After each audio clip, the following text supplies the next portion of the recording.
স্বপ্নের ব্যাখ্যা তেমন হয় যেমন এটার ব্যাখ্যা করা হয়।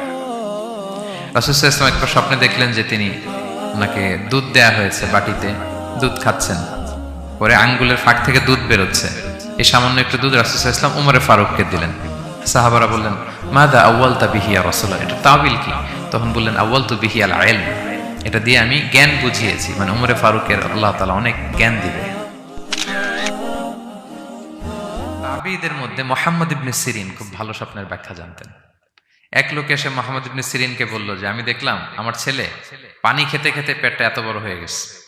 এই একই স্বপ্ন আরেকটা লোকও দেখলো, দেখে এক মূর্খের কাছে জিজ্ঞেস করলো। সে বলল, সর্বনাশ, এত বড় পেট হয়ে গেছে, তোমার ছেলে তো মারা যাবে। ঠিকই কয়েকদিন পরে ছেলেটা মারা গেল। আর একই স্বপ্ন দেখে এই লোক মুহাম্মদ ইবনে সিরিনকে জিজ্ঞেস করেছিল, উনি বলেছেন যে তোমার ছেলে তো অনেক বড় আলেম হবে। ঠিক তাই হয়েছে, ওই ছেলে অনেক বড় আলেম হয়েছে। তো ফাইন্না রুইয়া তাকাউ আলা মা তুআব্বার, স্বপ্নের ব্যাখ্যা তেমন হয় যেমন এটার ব্যাখ্যা করা হয়। রাসূল সাল্লাল্লাহু আলাইহি ওয়াসাল্লাম একবার স্বপ্নে দেখলেন যে তিনি ওনাকে দুধ দেয়া হয়েছে, বাটিতে দুধ খাচ্ছেন, পরে আঙ্গুলের ফাঁক থেকে দুধ বেরোচ্ছে। এই সামান্য একটু দুধ রাসূল সাল্লাল্লাহু আলাইহি ওয়াসাল্লাম উমরে ফারুককে দিলেন। সাহাবারা বললেন, মাদা আউয়ালতা বিহি ইয়া রাসূলুল্লাহ, এটা তাবিল কি? তখন বললেন, আউয়ালতু বিহি আল ইলম, এটা দিয়ে আমি জ্ঞান বুঝিয়েছি, মানে উমরে ফারুকের আল্লাহ তাআলা অনেক জ্ঞান দিবে। স্বপ্নে কেউ দুধ খাচ্ছেন, এটা আপনার জ্ঞানের প্রতীক। রাসূল সাল্লাল্লাহু আলাইহি ওয়াসাল্লাম স্বপ্নে দেখলেন লোকজন দাঁড়ানো, কারো গায়ের জামা এতটুকু, কারো এতটুকু, কারো হাঁটু পর্যন্ত, আর উমরে ফারুক জামা একেবারে টেনে হিচড়ে যাচ্ছে।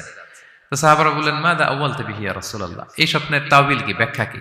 রাসূল সাল্লাল্লাহু আলাইহি ওয়াসাল্লাম বললেন, আউয়ালতু বিহি আদ-দীন আত-তাকওয়া, এটা দ্বারা আমি দিনদারি বুঝিয়েছি, মানে উমরে ফারুকের দিনদারি অনেক বেশি।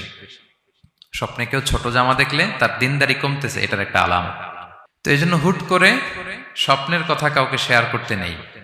রাসূল সাল্লাল্লাহু আলাইহি ওয়াসাল্লাম ফজরের সালাতের পরে মসজিদে নববীতে সালাম ফিরিয়ে সাহাবাদের দিকে মুখ ফিরিয়ে বসতেন, তাসবিহ পড়তেন, এরপর জিজ্ঞেস করতেন, হাল রাআ আহাদুম মিনকুম আল বারিহাতা রুইয়া, গত রাতে কেউ কোনো স্বপ্ন টপ্ন দেখেছে নাকি?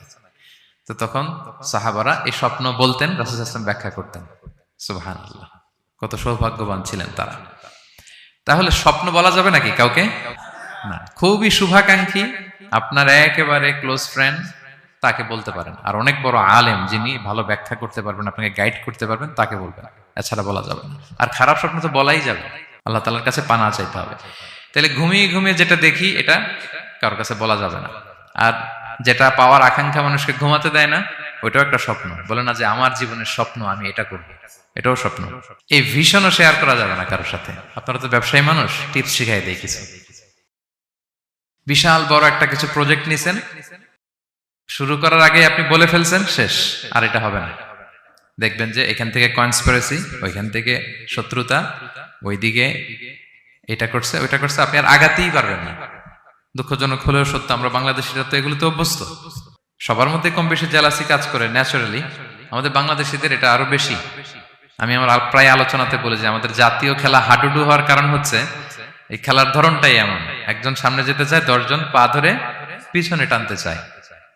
তা আপনি আপনার ভিশন শেয়ার করলে বিপদে পড়ে যাবেন। আপনি প্রপার হোমওয়ার্ক করবেন, গ্রাউন্ড ওয়ার্ক করবেন, কাউন্সিলিং করবেন, প্রজেক্ট দাঁড় করাবেন, লঞ্চিং প্রোগ্রামের দিন সবাইকে জানাবেন। সব রেডি, এবার আর কেউ কিছু করতে পারবেন, এটা দাঁড়ায় গেছে, সব রেডি আমার। লঞ্চিং জাস্ট একটা ফর্মালিটিস, তারপরে আমার কাজ শুরু হবে। কিন্তু আপনি আগেই যদি সবাইকে জানায় ফেলেন, হবে এটা? স্বপ্ন শেয়ার করতে নেই।